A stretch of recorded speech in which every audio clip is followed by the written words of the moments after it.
স্বামী বিবেকানন্দের ১৬৩তম জন্মজয়ন্তী উপলক্ষে বিবেক চেতনা উৎসবের আয়োজন হল কলকাতা পুরসভার ৫৬ নম্বর ওয়ার্ডে। মূলত ৫৬ নম্বর ওয়ার্ডের পুর প্রতিনিধি তথা মেয়র পরিষদ সদস্য স্বপন সমাদ্দারের উদ্যোগে এই বিবেক চেতনা উৎসবের আয়োজন করা হয়। এই দিনে এক বসে আঁকো প্রতিযোগিতারও আয়োজন করেন স্বপন সমাদ্দার, যেখানে প্রায় ৫০০ জন প্রতিযোগী এই প্রতিযোগিতায় অংশ নেয়। অংশগ্রহণকারী সবাইকে উৎসাহিত করতে তুলে দেওয়া হয় বিশেষ পুরস্কার। এছাড়াও ছিল ৩ বিভাগের স্থানাধিকারীদের পুরস্কারও। এদিন স্বপন সমাদ্দার ছাড়াও অনুষ্ঠানে উপস্থিত ছিলেন সমাজের বহু বিশিষ্ট জনেরা। শিশু মনের যাতে বিকাশ ঘটে তার জন্যই যুব দিবসে এমন আয়োজন বলে জানান স্বপন সমাদ্দার। ব্যাপারটা হলো, আমি প্রায় ৩০ বছর ধরে এই বিবেক চেতনা উৎসব বা বিবেকানন্দ জন্মজয়ন্তী উৎসব করে থাকি। ৩০ নম্বর ওয়ার্ডে যখন আমি পৌর প্রতিনিধি ছিলাম, তখন বিবেক উদ্যান, আমি একটা সুন্দর শিশু উদ্যান তৈরি করেছিলাম। ওখানে প্রভাত ফেরি, স্বেচ্ছায় রক্তদান শিবির, অন্যান্য বিভিন্ন সামাজিক অনুষ্ঠানের মধ্য দিয়ে আমরা ১৬৩তম জন্মজয়ন্তী পালন করি। এবং এখন সন্ধেবেলা ৫৬ নম্বর ওয়ার্ডে দুপুর ৩টে থেকে শুরু করেছি ছোটদের বয়সভিত্তিক বসে আঁকো প্রতিযোগিতা। এবং এরপরে স্বামী আত্মবোধানন্দজির উপস্থিতিতে স্বামীজির প্রতিকৃতিতে মাল্যদান, তার স্মৃতিচারণ, এলাকার দুস্থ মানুষদের কাছে শীতবস্ত্র বিতরণ, তারপর একটা সাংস্কৃতিক অনুষ্ঠান। স্বামীজি শ্রী শ্রী ঠাকুর রামকৃষ্ণের প্রচুর সঙ্গীত আছে, সেই সঙ্গীতগুলো পরিবেশন করবে। তারপরে একটা মনজ্ঞ নৃত্যানুষ্ঠান। এই নিয়েই আমাদের ৫৬ নম্বর ওয়ার্ডে বিবেক চেতনা উৎসব আমরা আয়োজন করেছি। সবাইকেই বলবো যে আসুন আমরা সবাই মিলে বিবেকানন্দের ভাবধারায় নিজেকে তৈরি করার চেষ্টা করুন। সব কিছু না পারেন, কিছুটা করুন। বাংলার মাননীয় মুখ্যমন্ত্রী মমতা বন্দ্যোপাধ্যায়কে আমাদের কৃতজ্ঞতা জানাই, অভিনন্দন জানাই।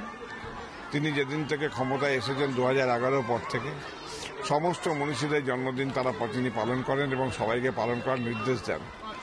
তার এই ভাবনায় বাংলার যে সংস্কৃতি, বাংলার যে কৃষ্টি, বাংলার যে ঐতিহ্য, সেটা অনেকাংশে বৃদ্ধি পেয়েছে এবং এরা আমাদের কাছে প্রাতঃস্মরণীয় ব্যক্তিত্ব। এই ব্যক্তিদের কথা স্মরণ রেখে বাংলার উন্নয়নের সাথে সাথে যদি আমরা এগিয়ে যাই, বাংলা একদিন বিশ্ব বাংলার পথে এগিয়ে যাবে এবং আমাদের মধ্যে থাকবে না কোনো ভেদাভেদ, খুনোখুনি, মারামারি। বিবেকানন্দের ভাবধারা। আর আমি এটা বিশ্বাস রাখি যে মাত্র ৩৯ বছর বয়সে স্বামী বিবেকানন্দ যে জিনিস আমাদের কাছে রেখে গেছেন, সারা বিশ্বের দরবারে তিনি যদি আর কিছুদিন আমাদের মধ্যে থাকতেন, পৃথিবীর ইতিহাসে আর কোনো মতবাদ থাকতো না, সব বিবেকানন্দ মতবাদে বিশ্বাসী হয়ে যেত। আর এই যে হানাহানি, মারামারি, ভাগাভাগি, এগুলো কিছুই থাকতো না। আমরা শান্তির পৃথিবীতে আমরা সবাই মিলে বসবাস করতে পারতাম।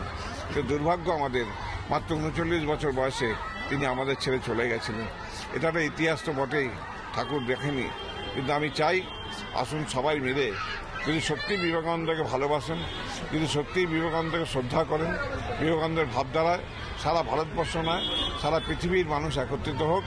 আর ভারতবর্ষের বুকে একটা রাজনৈতিক দল বিভিন্নভাবে জাতপাতের লড়াই করছে, সেটাও বন্ধ করুক।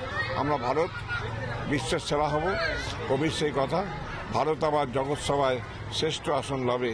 এটা বিবেকানন্দের ভাবধারায় যদি আমরা নিজেকে বা নিজেদের তৈরি করতে পারি, তাহলেই কিন্তু সম্ভব। প্রথমত আমি আমাদের পৌর প্রতিনিধি এবং মেয়র অ্যান্ড কাউন্সিলকে ধন্যবাদ জানাতে চাই।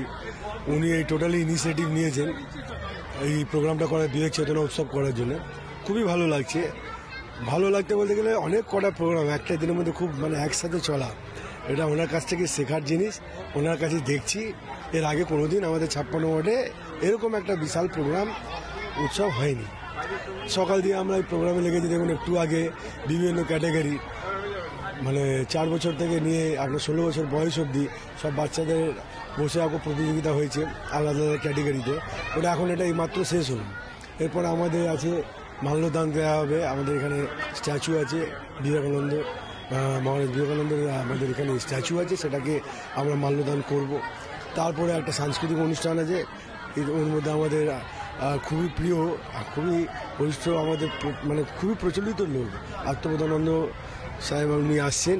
উনি এসে এই প্রোগ্রামটাকে আগে আরও বাড়াবেন। ওনার কিছু বক্তৃতা আমরা শুনতে পারবো, খুব ভালো লাগে ওনার কথা শুনতে। তারপরে আমাদের এখানে শীতকালীন বস্ত্র বিতরণও আছে, সেটা হবে। সেসব দিয়ে দেখতে গেলে একটা বিশাল একটা প্রোগ্রামের আয়োজন, বিশাল মানে সারা দিন নিয়ে একটা প্রোগ্রাম করা খুব ভালো লাগছে। খুবই গর্বিত ফিল করছি যে আমরা এমনি একটা মানে মহান ব্যক্তিকে পাওয়া গেছে, যে খুব হাতে ধরে জিনিসটা শেখাচ্ছে।